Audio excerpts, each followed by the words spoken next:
Hi hello welcome to NN media. ఆంధ్రప్రదేశ్లో Telugu Desam party నేతృత్వంలోని NDA ప్రభుత్వం అధికారంలోకి వచ్చి ఏడాది పూర్తయింది. ముఖ్యమంత్రి చంద్రబాబు నాయుడు 2024 ఎన్నికల సమయంలో ప్రజలకు ఇచ్చిన సూపర్ 6 హామీలతో విస్తృతమైన సంక్షేమ ఎజెండాను ప్రకటించారు.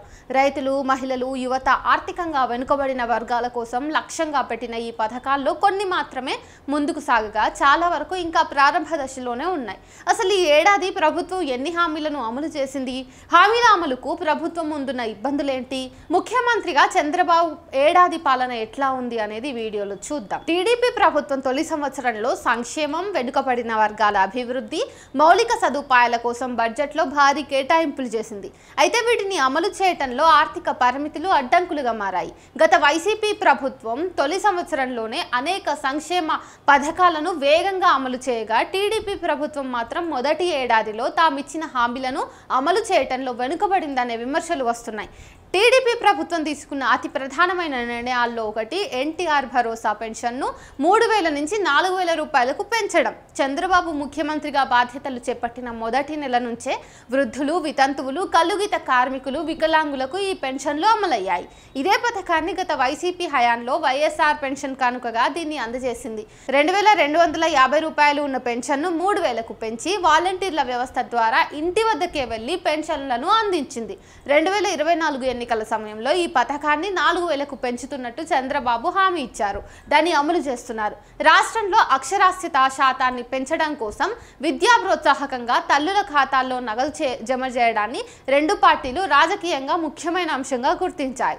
టీడీపీ తాజాగా ప్రకటించిన తల్లికి వందనం పథకం ద్వారా ప్రైవేటు, ప్రభుత్వ పాఠశాలల్లో చదువుతున్న విద్యార్థుల తల్లులకు 15,000 ఇవ్వాలని 2025 నుంచి 26 బడ్జెట్లో ప్రతిపాదించింది.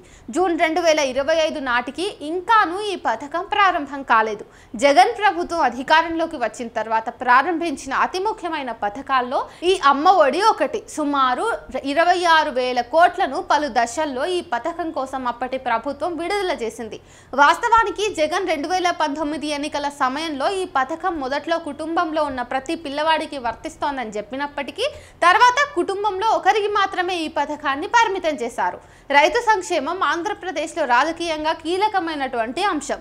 టీడీపీ ప్రకటించిన అన్నదాత సుఖీభవ పథకం ద్వారా రైతుకు ఏటా 20,000 ఇవ్వాలని చెప్పి లక్ష్యంగా పెట్టుకుంది. ఇది జగన్ ప్రభుత్వం అందించిన 13,500 రైతు భరోసా కంటే ఎక్కువ.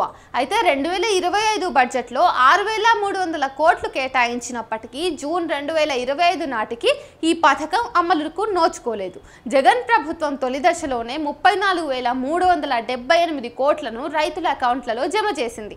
అయితే ఇందులో కేంద్ర పథకాలను రాష్ట్ర పథకాలతో కలిపి అప్పటి ప్రభుత్వం అందించింది. టీడీపీ దీపం 2.0 పథకం ద్వారా ప్రతి సంవత్సరం మహిళలకు 3 ఉచిత గ్యాస్ సిలిండర్లు ఇవ్వాలని లక్ష్యంగా పెట్టుకుంది.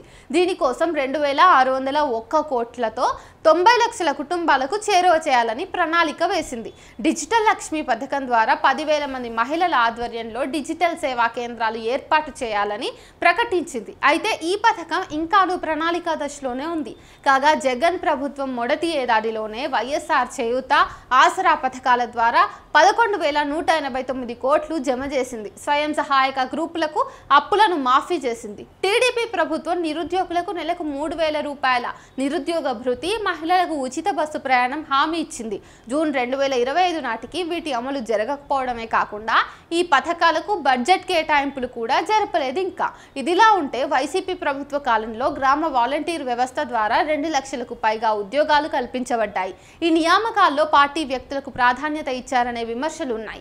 వైసీపీ ప్రభుత్వం గ్రామ వాలంటీర్ల ద్వారా సంక్షేమ పథకాలను నేరుగా ఇంటి వద్దకే అందించే విధానాన్ని అమలు చేసింది. 2.6 లక్షల మందికి పైగా వాలంటీర్లు పెన్షన్లు, రేషన్ ఇంటి వద్దకే తీసుకెళ్లారు. టీడీపీ ప్రతిపాదించిన డిజిటల్ లక్ష్మి పథకం కియోస్క్ ఆధారిత మోడల్. ఇది పూర్తిగా మహిళలతో నిర్వహించబడేలాగా చంద్రబాబు ప్రణాళిక చేశారు. కానీ ఇది ఇంకా ప్రారంభ దశలోనే ఉంది. సంక్షేమ పథకాలు అమలులో జాప్యం ఎందుకు?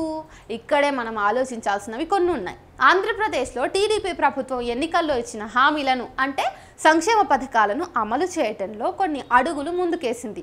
కానీ అవి ఇంకా పూర్తిగా అమలు కాలేదు. పూర్తి స్థాయిలో అమలైన పథకం కేవలం ఎన్టీఆర్ భరోసా పెన్షన్ మాత్రమే, అంటే వృద్ధులకు, వితంతువులకు ఇచ్చే పెన్షన్.